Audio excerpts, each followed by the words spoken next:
Kiamat yang melanda Atlantis. Saya tidak bersuami. Pada waktu itu, orang-orang tidak ada ikatan perkawinan. Jika Anda bermaksud mengikat seseorang, maka akan melaksanakan sebuah upacara pengikatan.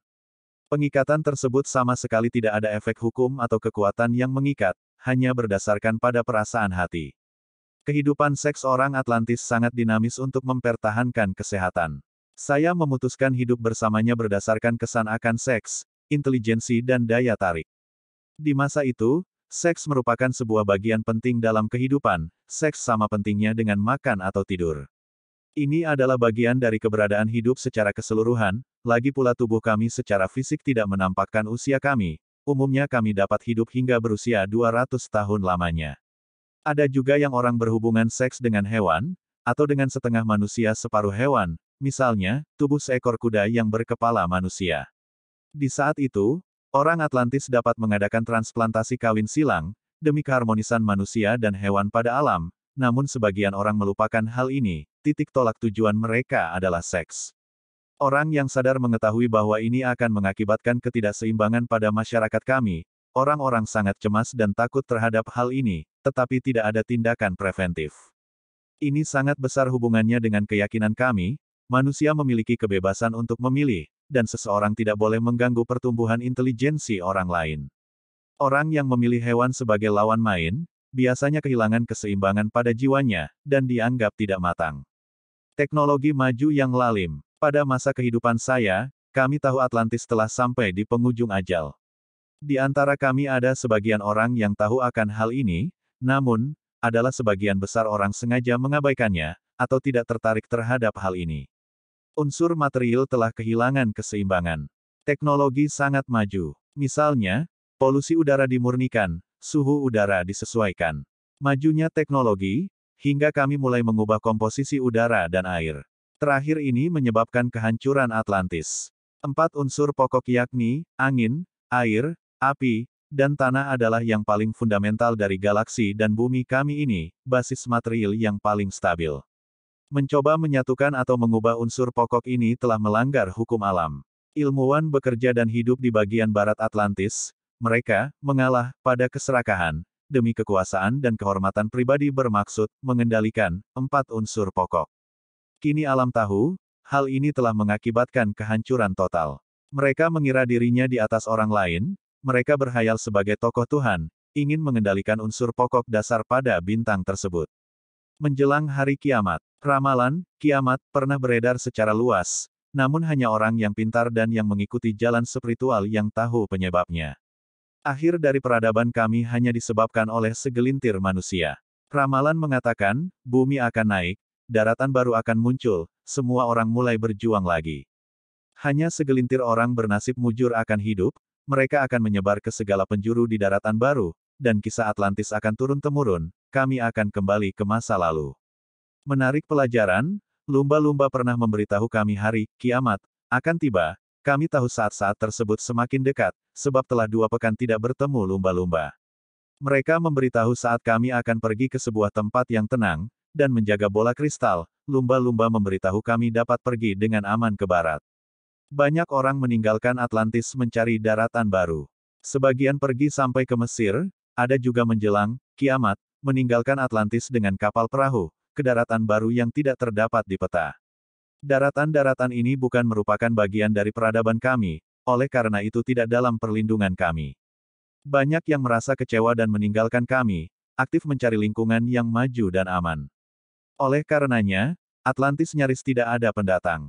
Namun, setelah perjalanan segelintir orang hingga ke daratan yang aneh, mereka kembali dengan selamat. Dan keadaan negerinya paling tidak telah memberitahu kami pengetahuan tentang kehidupan di luar Atlantis. Saya memilih tetap tinggal, memastikan kristal energi tidak mengalami kerusakan apapun, hingga akhir. Kristal selalu menyuplai energi ke kota. Saat beberapa pekan terakhir, kristal ditutup oleh pelindung transparan yang dibuat dari bahan khusus. Mungkin suatu saat nanti, ia akan ditemukan, dan digunakan sekali lagi untuk maksud baik. Saat kristal ditemukan, ia akan membuktikan peradaban Atlantis, sekaligus menyingkap misteri lain yang tak terungkap selama beberapa abad. Saya masih tetap ingat hari yang terpanjang, hari terakhir, detik terakhir, bumi kandas, gempa bumi, letusan gunung berapi, bencana kebakaran. Lempeng bumi saling bertabrakan dengan keras. Bumi sedang mengalami kehancuran, orang-orang di dalam atap lengkung bangunan kristal bersikap menyambut saat kedatangannya. Jiwa saya sangat tenang. Sebuah gedung berguncang keras. Saya ditarik seseorang ke atas tembok, kami saling berpelukan. Saya berharap bisa segera mati. Di langit asap tebal bergulung-gulung, saya melihat lahar bumi menyembur, kobaran api merah mewarnai langit. Ruang dalam rumah penuh dengan asap, kami sangat sesak. Lalu saya pingsan, selanjutnya, saya ingat roh saya terbang ke arah terang. Saya memandang ke bawah dan terlihat daratan sedang tenggelam.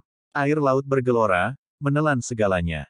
Orang-orang lari ke segala penjuru, jika tidak ditelan air dahsyat pasti jatuh ke dalam kawah api. Saya mendengar dengan jelas suara jeritan. Bumi seperti sebuah cerek air raksasa yang mendidih, bagai seekor binatang buas yang kelaparan, menggigit dan menelan semua buruannya. Air laut telah menenggelamkan daratan. Sumber kehancuran. Lewat ingatan Ingrid Bennett T., diketahui tingkat perkembangan teknologi bangsa Atlantis, berbeda sekali dengan peradaban kita sekarang, bahkan pengalamannya akan material berbeda dengan ilmu pengetahuan modern, sebaliknya mirip dengan ilmu pengetahuan Tiongkok kuno, berkembang dengan cara yang lain. Peradaban seperti ini jauh melampaui peradaban sekarang. Mendengarnya saja seperti membaca novel fiktif. Bandingkan dengan masa kini, kemampuan jiwa bangsa Atlantis sangat diperhatikan, bahkan mempunyai kemampuan supernormal, mampu berkomunikasi dengan hewan, yang diperhatikan orang sekarang adalah pintar dan berbakat, dicekoki berbagai pengetahuan, namun mengabaikan kekuatan dalam. Bangsa Atlantis mementingkan intelijensi jiwa dan tubuh untuk mengembangkan seluruh potensi terpendam pada tubuh manusia. Hal ini membuat peradaban mereka bisa berkembang pesat dalam jangka panjang dan penyebab utama tidak menimbulkan gejala ketidakseimbangan. Mengenai punahnya peradaban Atlantis, layak direnungkan orang sekarang. Plato menggambarkan kehancuran Atlantis dalam dialognya sebagai berikut.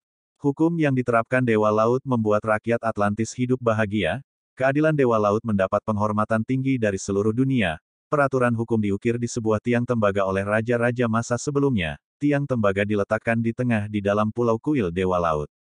Namun masyarakat Atlantis mulai bejat, mereka yang pernah memuja dewa palsu menjadi serakah, maunya hidup enak dan menolak kerja dengan hidup berfoya-foya dan serba mewah. Atlantis ada di zaman prasejarah Indonesia, ternyata benar benua Atlantis itu Indonesia. Adelantis. Benarkah Raja Namrud keturunan Nuh, raksasa pendiri Babilonia? Setelah banjir besar surut, mereka yang selamat turun dari gunung dan menetap di dataran rendah termasuk Namrud, mulai membangun peradaban baru.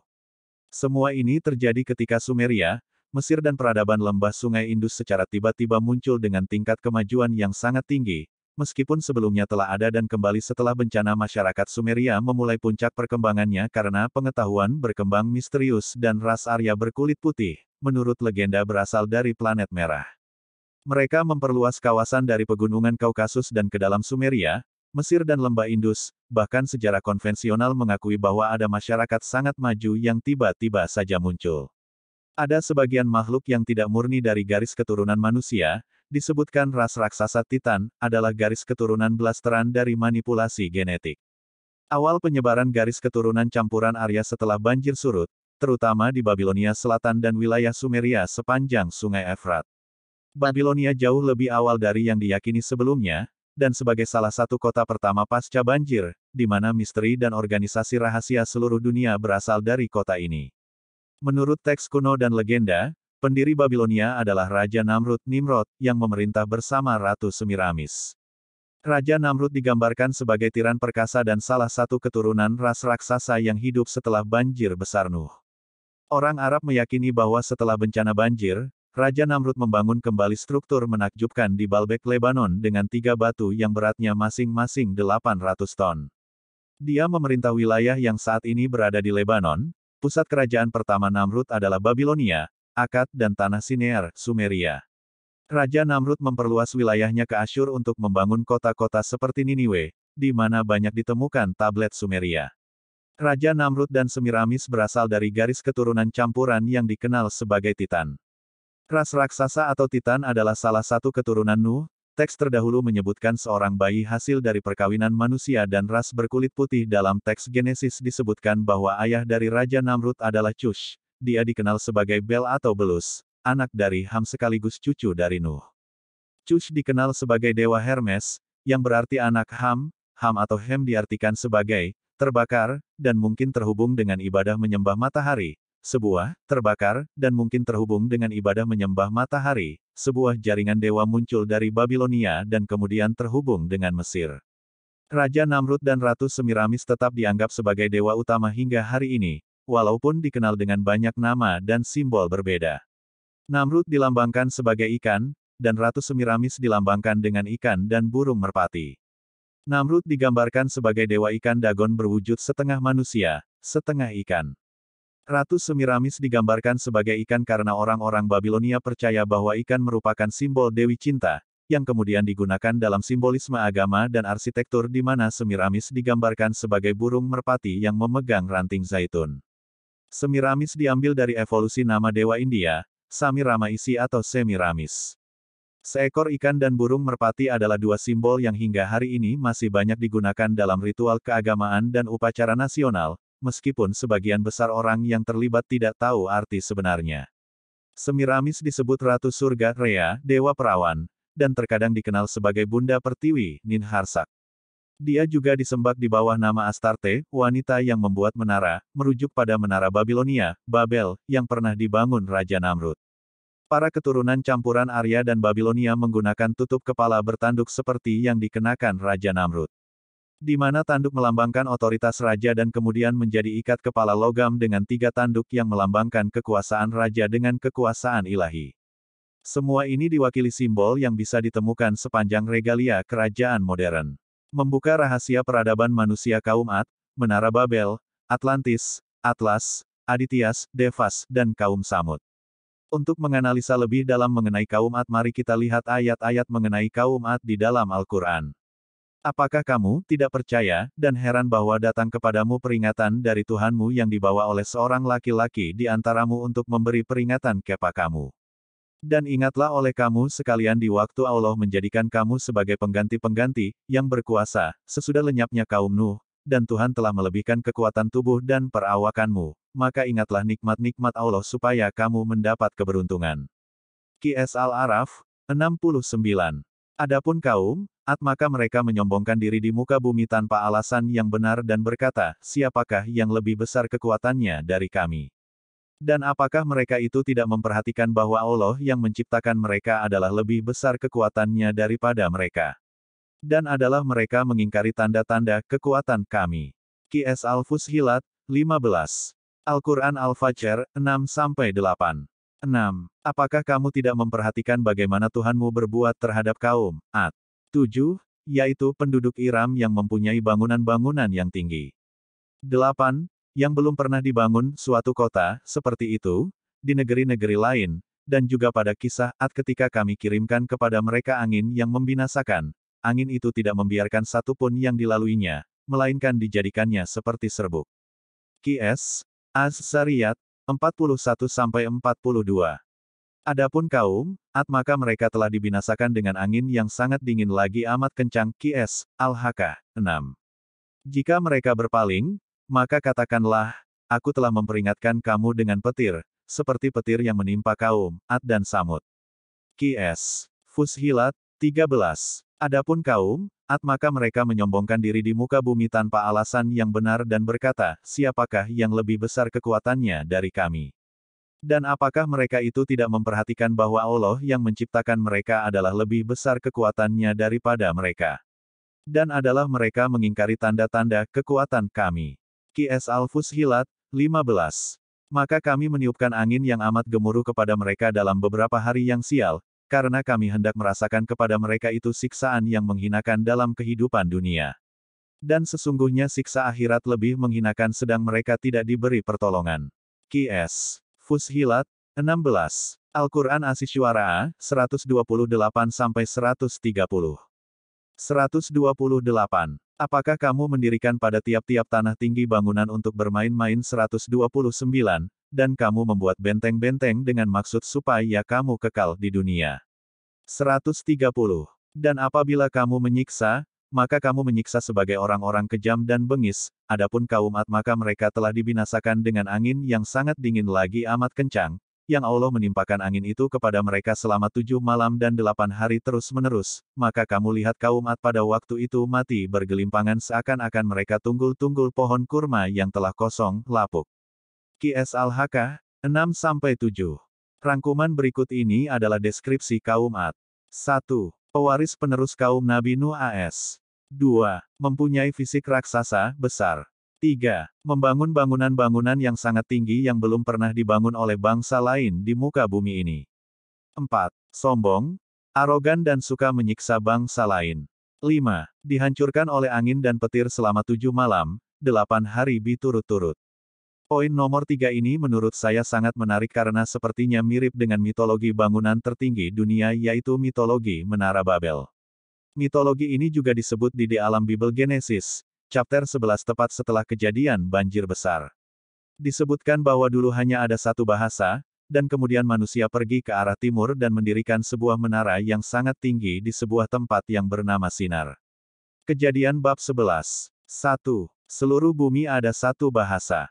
2. Dan terjadilah, ketika mereka berangkat ke timur, mereka menemukan sebuah dataran di tanah Sinear, dan mereka tinggal di sana. 3. Kata mereka satu sama lain, marilah kita membuat batu bata dan membakarnya habis-habisan. Dan mereka memiliki batu bata untuk batu, dan pasta untuk merekatkannya.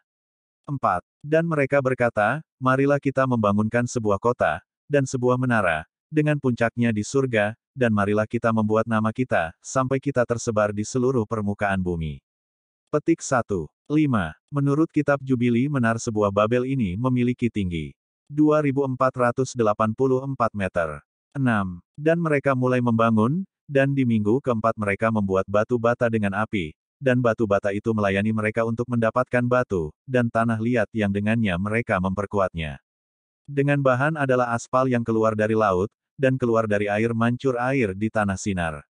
Dan mereka membangunnya, 43 tahun mereka membangunnya, lebarnya adalah 203 batu bata, dan tinggi, dari batu bata, adalah yang ketiga, tingginya mencapai 5.433 hasta dan 2 telapak tangan, dan sebaran satu dinding 13 stat dan 30 lainnya stat. Jubilis 102021, terjemahan Charles, 1913. Kitab Yobel menyebutkan ketinggian menara sebagai 5.433 hasta dan 2 telapak tangan, atau 2.484 meter, 8.150 kaki, kira-kira 3 kali tinggi Burj Khalifa, atau kira-kira 1,6 mil tingginya. Baruch menyebutkan bahwa, menara, mencapai ketinggian 463 hasta, atau 211,8 meter, 695 kaki, lebih tinggi dari struktur manapun, dibangun dalam sejarah manusia sampai pembangunan Menara Eiffel pada tahun 1889, yang tingginya 324 meter, 1063 kaki. Kalau kita bandingkan bangunan tertinggi di dunia saat ini adalah Burj Khalifa di Dubai yang tingginya hanya 829.8 meter dan baru dibangun tahun 2010. Tinggi Gunung Merapi adalah sekitar 2,930 meter dihitung dari permukaan laut, jadi kira-kira Menara Babel itu, 2,484 meter, tingginya agak lebih pendek sedikit dari Gunung Merapi, 2,930 meter, namun sekitar 3 kali tinggi Menara Burj Khalifa di Dubai, 829.8 meter.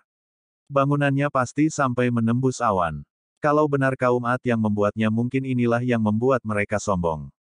Dulu sekitar pertengahan tahun 1990-an sempat ada rancangan beberapa insinyur Jepang untuk membuat sisit 4.000 bangunan bertingkat 800 dengan ketinggian 4.000 meter, namun proyek ini tidak diwujudkan mungkin karena alasan finansial dan teknis.